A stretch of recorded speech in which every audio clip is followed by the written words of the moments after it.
just need a little bit more of your love.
자, 항해술 열 문제 풀어보도록 하겠습니다.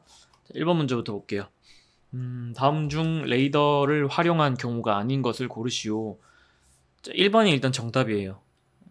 본선의 순간 속력을 측정할 때 이렇게 되어 있습니다. 일단 선박에서 속도를 측정할 수 있는 장비를 좀 보면은 첫 번째로 GPS. GPS 같은 경우는 대표적으로 대지 속력을 알 수 있는 장비 중에 하나죠. GPS가 있었고요. 위성을 통해서 선박의 이동을 파악을 해가지고 속도를 구하는 거고, 그 다음에 이제 스피드 로그류가 있는데, 얘들이 일반적으로 뭐 대지 속력을 알 수 있는 방법도 있긴 하지만 일반적으로 대수 속력을 파악을 하는 장비다, 이렇게 아시면 될 것 같고, 크게 두 가지가 있다고 보면 되겠습니다. 에코 사운드가 아니라 지울게요. 음향을 사용해가지고 음파를 발사해서 이용을 하는 도플러 로그 하고요. 그리고 전자기장을 사용하는 EM 로그, 이렇게 크게 두 가지로 나눠집니다. 자, 얘들을 가지고서 선박의 속도 그리고 순간 속력까지도 측정을 할 수 있는데, 레이더 같은 경우에 뭐 속도를 측정할 수 있긴 있어요. 항해사가 계산을 해서 뭐 예를 들어서 내가 1시간 전에는 여기 있었는데 1시간 후에는 뭐 1마일만큼 이동을 했더라. 그럼 본선의 속도는 1노츠다. 이런 식으로 뭐 할 수 있지만 순간 속력을 측정할 수는 없죠. 이런 방식을 통해서. 정답이 1번이 되고요. 2번은 레이더의 어떤 기능을 통해서 측정할 수 있냐면, 방위 측정은 방위선, 대표적으로 요즘에 쓰는 전자방위선 Electronic Bearing Line을 쓸 수 있죠. 그 다음에 3번에 타선의 충돌 가능성을 확인할 때 자동으로 플로팅 해주는 알파 사용하면 될 거고요. 물표까지의 거리를 측정할 때는 고정거리원이나 혹은 VRM이라고도 하는 가변 거리원을 사용하면 될 것 같습니다. 정답은 1번이네요. 자, 2번. GM의 감소량과 유동수의 영향에 대한 설명 중 옳지 않은 것을 고르시오. 자, GM이라고 하는 거는 메타센터에서 선박에 있는 무게중심점까지의 거리를 말하고, GM이 커지면 복원력도 같이 커지죠.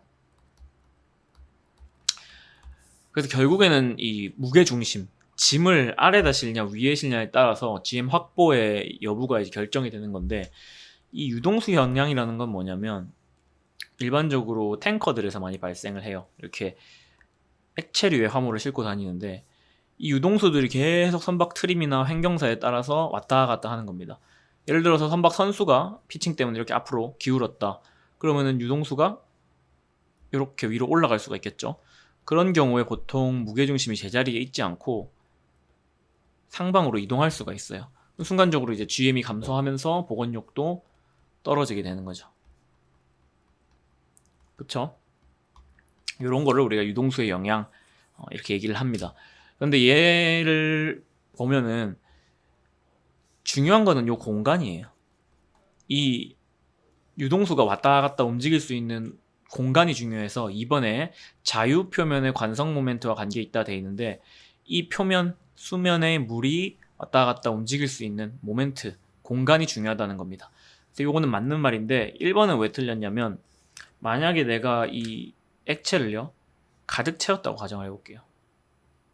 그럼 2번에서 얘기하는 자유 표면의 관성 모멘트를 일으킬 공간이 없죠. 이런 경우 유동수 효과에 의해서 GM이 감소하지 않습니다.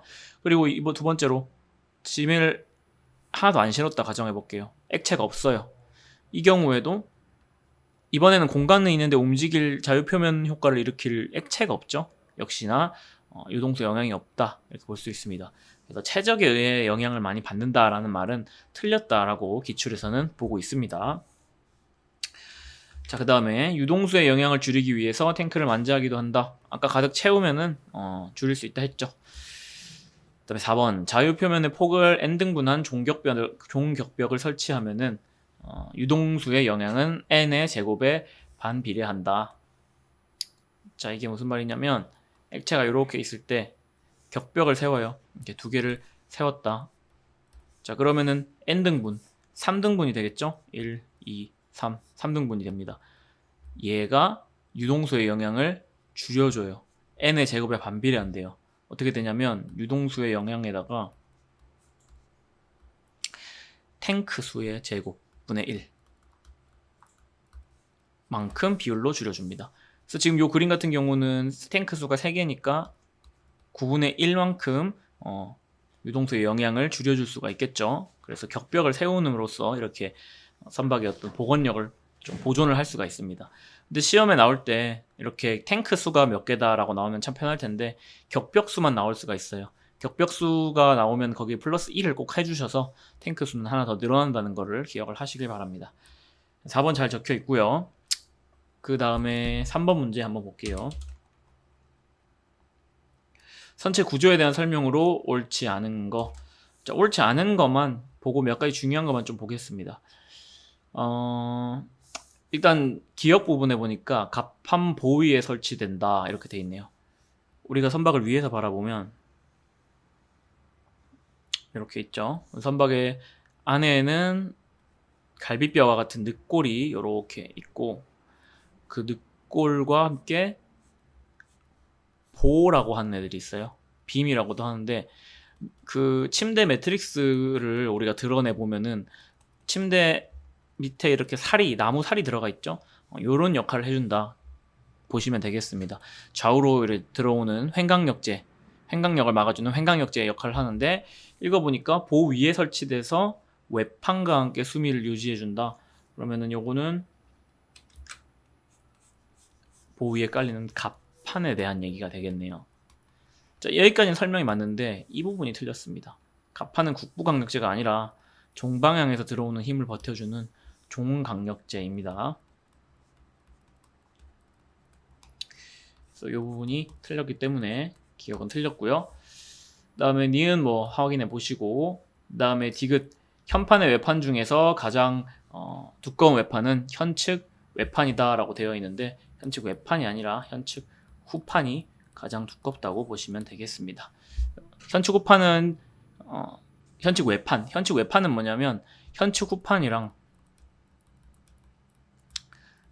그리고 선측 외판이 있는데 이 두 개의 두께가 좀 차이가 나요. 요렇게. 그러면 요 두 개 너무 갑자기 강도의 변화가 커지면서 선박의 어떤 구조학적으로 문제가 될 수 있기 때문에 그 중간다리 역할을 해주는 애를 하나 붙여줍니다. 요게 현측 외판인 거죠. 네, 어쨌든 여기에는 지금 현측 후판이 해당하는 내용이라서 틀렸고요. 나머지 부분들은 확인을 해보시고 다 잘 적혀 있습니다. 정답이 3번이 되겠습니다.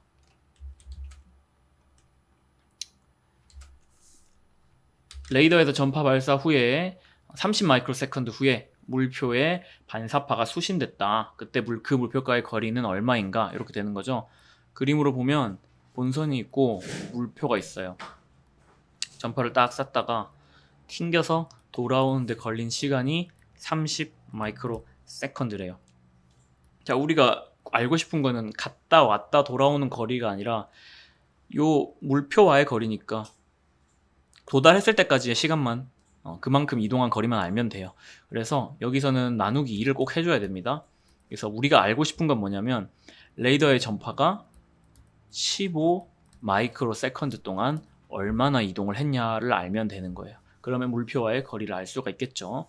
자, 1 마이크로 세컨드는 300m 이동을 합니다. 그러면은 15 마이크로 세컨드 300m 곱하기 15 해주면 되겠죠. 해주면은 4,500m 이렇게 나오게 되고요. 이게 4.5km가 되겠죠. 자, 그래서 정답은 1번이 되겠습니다. 자, 중요한 건 요거예요. 일단 요걸 알아야 돼요. 1 마이크로 세컨드에 300m 간다. 요걸 알면 몇 마이크로 세컨드가 걸렸는지를 알면은 그때 도달할 때까지의 거리를 알 수가 있는데 주어진 요 30 마이크로 세컨드라는 건 도달했을 때까지의 시간이 아니라 도달했다가 돌아오는 시간이기 때문에 꼭 2분의 1을 해줘서 구해야 된다는 겁니다. 자, 그 다음에 5번 보도록 합니다. 다음 레이더 성능에 대한 설명 중에 옳은 것을 고르시오. 펄스 폭이 짧을수록 영상은 선명해진다. 이거는 일단 맞아요. 펄스 반복 주파수라는 게 있죠. 그냥 일반 전파, 지속파에서 말하는 주파수라고 생각을 하면 됩니다. 특정 주기 동안에 1초라고 하는 주기가 있을 때 이 주기 안에 펄스가 몇 개 들어가냐는 거예요. 자, 두 가지 경우가 있을 때 하나는 요만큼 들어갔어요. 하나, 둘, 셋, 넷, 다섯, 여섯, 7개 들어갔죠.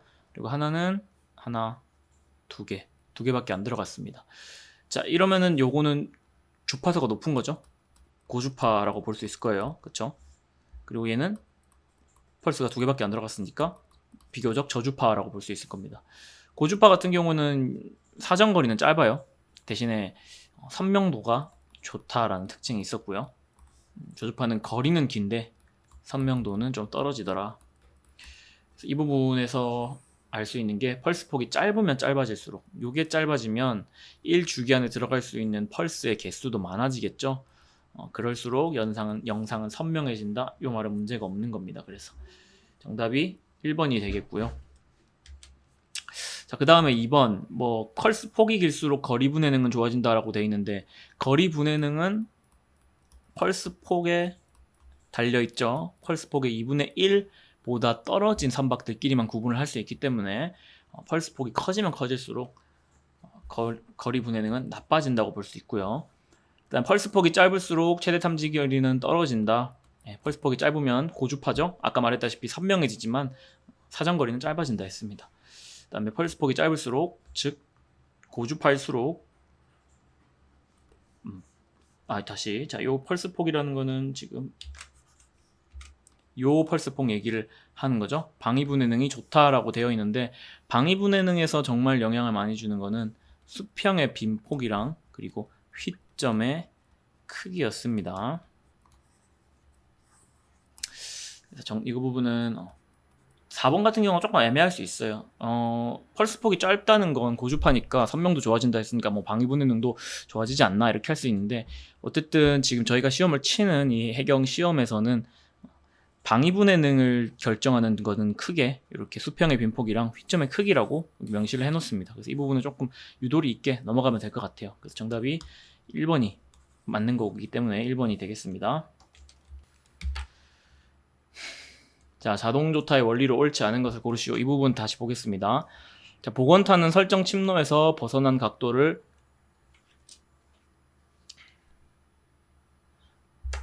자, 6번 보겠습니다. 자동조타의 원리로 옳지 않은 것을 고르시오. 이렇게 되어 있는데, 자동조타라고 하면은 흔히 오토파일럿이라고 하죠. 오토파일럿이라고 하는데, 얘가 뭐냐? 선박의 침로를 정해놔요. 예를 들어서 공식도로 이렇게 정해놨다. 그러면은 계속 요거를 지키면서 가다가, 근데 바람이나 파도가 이렇게 불거나 칠 수 있는데, 그러면은 선수 방위가 틀어질 수가 있겠죠? 005도로 틀어진다거나 틀어질 수가 있을 겁니다. 이때 원래대로 돌아가게끔 하는 탈을 써줘요. 우연으로 탈을 써줍니다. 자, 요거를 우리가 복원타라고 하는 거예요. 혹은 다른 말로 비레타 P로 이렇게 표현을 합니다. 원래대로 돌아가게 되는데, 2번의 내용, 1번은 그래도 잘 적혀 있고요. 2번에 보면은 원래대로 이제 돌아가다가 그대로 놔두면은 더 오버해서 넘어가 버리겠죠. 그래서 반대 침로로 넘어가기 전에 제동을 걸어줘야 된다는 거예요. 제동타 혹은 미분타, 이거를 D라고 표현을 하게 되는 거죠. 자, 2번이 왜 틀렸냐면, 얘는 내가 복원타 때문에 원래 침로로 돌아가는 게 과해서 넘어가기 전에 들어가 줘야 됩니다. 여기 보니까 넘어간 이후라고 돼 있는데, 이 부분을 전에로 바꿔주고요. 그래서 2번이 틀렸고요.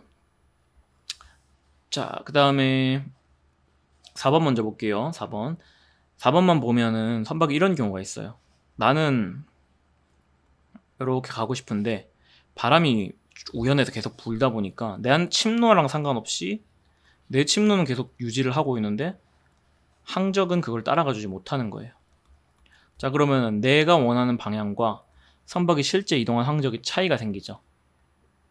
이런 거를 정상 편차가 생겼다 이렇게 얘기를 합니다. 자, 그러면 나는 처음에 지시했었던 요 침로대로 가고 싶잖아요. 그러면 아예 처음부터 선박에 탈을 써서 가는 거예요. 요만큼 틀어서 가면 내가 원하는 방향대로 선박이 틀어진 채로 쭉 가는 거죠. 그래서 이런 것들을 우리가 뭐라고 말하냐면은 적분 조정이라고 말해줍니다. 이건 I로 표현이 되죠. 그 부분이 4에 대한 얘기예요. 일정한 풍압차가 있을 경우에 설정 심로에 대해서 좌우 한쪽으로 치우친 요잉을 하게 돼서 정상편차가 생기더라. 그래서 이거를 적분 조정으로 잡아준다. 그 다음에 3번의 합성타라는 건 뭐냐면 아까 봤던 미분타하고 비례타를 합쳐서 두 개가 뭐 이렇게 시간차를 갖고 쓰지 않게끔 마치 하나의 동작처럼 보이게끔 계산하는 거, 계산해서 쓰는 타라고 생각을 하면 되겠습니다. 어쨌든 정답은 2번이 되겠네요. 그 다음에 7번 다음 중 옳지 않은 것의 개수를 구하시오. 뭐 해도에 대한 내용들이 쭉 나오는데요. 일단 여기 축척이 100만 분의 1보다 크고요. 그리고 30만 분의 1보다 작은 축적을 갖는 거는 우리가 항해도라고 했고, 이 부분은 암기를 해야겠죠. 요거는 맞죠. 그 다음에 간추람의 높이는 기본 수준면부터 측정을 하고요. 그 다음에 등대의 높이는 평균 수면에서부터 측정을 합니다. 이 두 부분이 틀렸네요. 나머지 부분들은 잘 적혀 있으니까 확인해 보시고 정답 2번 되겠습니다. 다음에 8번 로프의 치수와 강도에 대한 설명으로 틀린 것의 개수를 고르시오. 자, 일단 로프의 종류를 크게 두 가지로 보면 와이어 로프가 있고요. 그리고 섬유 로프가 있어요. 섬유 로프 같은 경우는 뭐 마닐라 로프 이렇게도 부르게 되는데, 일단 와이어 로프 같은 경우는 굉장히 무겁고 튼튼해요. 그래서 보통 와이어 로프의 이 단위는 뭐를 사용을 하냐면 미터를 사용을 합니다. 자, 무슨 말이냐? 만약에 줄 길이, 와이어 로프의 길이가 100kg이다 라고 말을 해요. 그럼 그거는 1m당 100kg라는 뜻입니다. 이해하시겠죠? 그 다음에 섬유 같은 경우에는 1코일을 사용을 해요. 즉 무슨 말이냐? 똑같이 섬유 로프 만약에 중량이 뭐 100kg입니다, 100kg입니다 라고 얘기를 하면 섬유 1코일이, 섬유 로프 1코일이 100kg이구나 라는 걸 알 수가 있고, 이 1코일을 미터로 환산하면 200m 정도가 되겠네요. 비교적 와이어에 비해서 굉장히 가볍기 때문에 코일을 단일로 씁니다. 요거를 알면 되고, 그래서 보니까 로프의 길이는 200m를 1사리로 한다. 여기 아까 설명을 했죠. 그 부분이 문제 없고요. 그 다음에 니은 부분, 로프의 안전 사용 하중은 파단력의 6분의 1 정도가 됩니다. 맞고요. 자, 디귿이 이제 반대로 바뀌어 있습니다. 와이어 로프가 1m 단위 쓴다 했죠? 근데 코일이라고 되어 있고요. 그 다음에 섬유 로프가 1코일인데 1m라고 되어 있네요. 이 부분 수정해 주시면 되겠고, 디귿 틀렸고요. 그 다음에 로프의 굵기는 로프의 외접원 지름을 밀리미터, 그리고 원주는 인치로 표현을 한다. 그래서 우리가 뭐 로프 굵기가 필요한 계산 공식들이 나올 수 있어요. 뭐 파단력 구하는 공식, 시험 하중 구하는 공식, 이런 것들 나올 수가 있는데, 보통 그럴 때 원주가 쓰이거든요. 알파벳 C로 이렇게 표현을 하는데, 근데 시험 문제에는 지름이 나올 수 있어요. 자, 요걸로 바꿔줘야겠죠. 계산을 하려면 어떻게 해주면 되냐면, 인치, 자 다시 밀리미터를 8로 나눠주면 그게 인치가 됩니다. 아시겠죠? 그래서 요거를 인치라고 보시면 되고, 지름은 뭐 혹은 D 이렇게도 표현을 해요. 8로 나눠주면, 지름을 8로 나눠주면 원주 인치가 나온다. 그래서 정답이 틀린 것 디귿 하나 2번 되겠습니다. 자, 전파 표지인 레이마크의 설명 중 틀린 것은, 레이마크하고 비교해서 많이 나오는 게 레이콘이고요. 두 가지를 좀 정확하게 우리가 구분할 수 있어야 돼요. 특징들을 각각. 어떻게 구분을 하느냐? 일단 하나하나 보면은 제일 대표적인 거, 레이콘 같은 경우는 거리도 측정할 수 있고요. 방위도 측정할 수 있어요. 방위도 알려줄 수 있고 거리도 알려줄 수 있어요. 근데 레이마크는 방위만 주변 선박에게 알려줄 수 있습니다. 레이마크 너무 안 좋은 거 아니냐 이렇게 생각할 수 있는데, 유효 사거리가 좀 더 길어요. 레이콘보다 20해리까지 가능하고요. 레이콘 같은 경우는 10해리 정도 됩니다. 비교적 작죠? 절반밖에 되지 않기 때문에 이 숫자를 많이 물어봐요. 자, 그 다음에 구동 방법. 레이콘 같은 경우에는 주변 펄스파에 반응해요. 주변 펄스를 딱 받으면 때 활성화됩니다. 꺼져 있다가. 반면에 레이마크는 항상 지속적으로 보낸다. 항상 켜져 있는 거죠. 자, 근데 이 레이마크가 항상 켜져 있는데 만약에 여러 개의 레이마크들이 이렇게 있다. 그러면은 주변 선박들한테 얘들이 다 전파를 보내면 조금 이제 레이더 화면이 어지러워지고 혼돈을 야기할 수 있기 때문에 시분할 방식을 사용해요. 얘가 일정 기간 쓰고 얘 끝나면 얘가 쓰고 얘가 쓰고 얘가 쓰고 얘가 쏘고 뭐 이런 걸로 사용을 합니다. 자, 여기까지 정리를 해보고 내용 보니까 틀린 거 구하는 거죠. 일단 1번 일단 레이마크에 대한 설명이에요. 요거 1번 레이더파의 수신과 상관없이 지속적인 전파 발사 맞죠? 방위선을 표시를 해주고요. 그 다음에 유효 사거리가 근데 얘는 좀 멀리까지는 된다 했어요. 20해리 틀렸고요. 그 다음에 4번에 여러 대의 레이마크가 있을 때 시분할 방식으로 교대하여 발사한다. 요거 같은 경우도 맞습니다. 10번 다음 중 바람에 작용하는 힘이 아닌 것은 바람이라고 하는 건 제일 먼저 기압차 때문에 발생해요. 바람은 고기압에서 저기압으로 공기가 이동을 하는 거를 얘기를 하죠. 기압 경도력이 생기면 그 다음에 전향력이라든지 아니면은 마찰력이라든지 원심력 요런 애들이 작용하면서 바람의 방향이 바뀌고 추가적인 바람이 생기고 되는 겁니다. 그래서 기압 경도력 생기고 나서 나머지 3개가 나온다. 요거 기억해 두시면 되겠습니다. 그래서 10문제 풀어봤고요. 네, 오늘은 여기까지 하겠습니다.